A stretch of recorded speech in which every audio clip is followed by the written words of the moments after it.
দৰ্শকসকল বৰ্তমান মই উপস্থিত আছোঁ মৰিগাঁও জিলাৰ জাগিত অঞ্চলৰ মনোহৰ ধাম নামৰ এখন কৃষি ফাৰ্মত।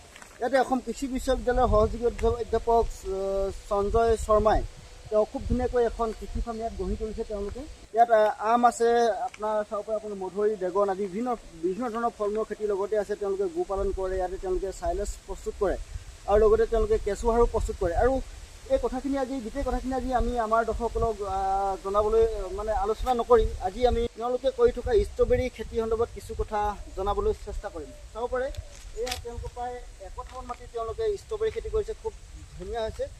দুই এটা ফল আহিছে, আমাৰ স্ক্ৰীণত আমাৰ দৰ্শকসকলে দেখিছে। ইয়াত দুই এটা ফল আহিছে আৰু দেখিছে কিমান এটা পুলিৰ পৰা এটা পুলিৰ দূৰত্ব কেনেকৈ দিছে আৰু মালচিং পেপাৰ তেওঁলোকে কেনেকৈ দিছে আমাৰ দৰ্শকসকলে খুব মন কৰি চাব। আজি সঞ্জয় শৰ্মা ছাৰ আজি উপস্থিত নাই, গতিকে আমি আমাৰ দৰ্শকসকলক যি ষ্ট্ৰবেৰী খেতি সন্দৰ্ভত কিছু বহু কথা থাকে বা ইয়াক কেনেকৈ কৰিব লাগে বা কেনেকৈ কৰিলে আমাৰ কৃষকসকল লাভান্বিত হ'ব বা কোনটো সময়ত কৰিব লাগে ইত্যাদি কথাবোৰ বৰ বেছি আমি আমাৰ দৰ্শকসকলক জনাব নোৱাৰিম। আমি আমাৰ স্ক্ৰীণত এটা ফোন নম্বৰ লগাই দিম।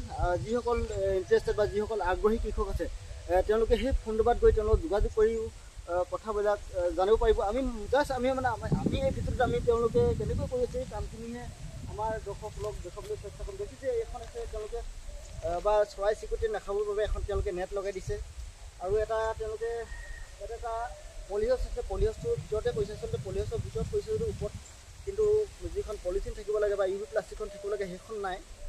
চাব পাৰে এখন এয়া দিছে তেওঁলোকে। ইয়াত এতিয়া দুটা ফল আহিছে, ফলপাত যাতে চৰাই চিৰিকটিয়ে বৰ বেছি অনিষ্ট কৰিব নোৱাৰে সেই তাৰ প্ৰতি লক্ষ্য ৰাখি তেওঁলোকে এই নেটখন লগাইছে। মই কোনে কৈছোঁ প্ৰায় 1 কঠামান মাটিত তেওঁলোকে ষ্ট্ৰবেৰী খেতি কৰিছে। মই আমাৰ দৰ্শকসকলক স্ক্ৰীণত ওচৰৰ পৰা অলপ জুম কৰি দেখুৱাই দিছোঁ ভিডিঅ'বিলাক, আপোনালোকে চাব পাৰে কেনেকৈ লাগিছে। আৰু মই পুনৰ কৈছোঁ, যদি অধিক তথ্যৰ বাবে বা এই ষ্ট্ৰবেৰী খেতি কোনটো জাতৰ ষ্ট্ৰবেৰী খেতি তেওঁলোকে কৰিছে বা কেনেকৈ কৰিলে আমাৰ কৃষকসকল লাভান্বিত হ'ব ইত্যাদি কথাবোৰ জানিবলৈ মই ফোন নম্বৰ এটা লগাই দিছোঁ। সেই ফোন নম্বৰত আপোনালোকে যোগাযোগ কৰি গোটেই কথাখিনি আপোনালোকে জানিব পাৰিব। ধন্যবাদ।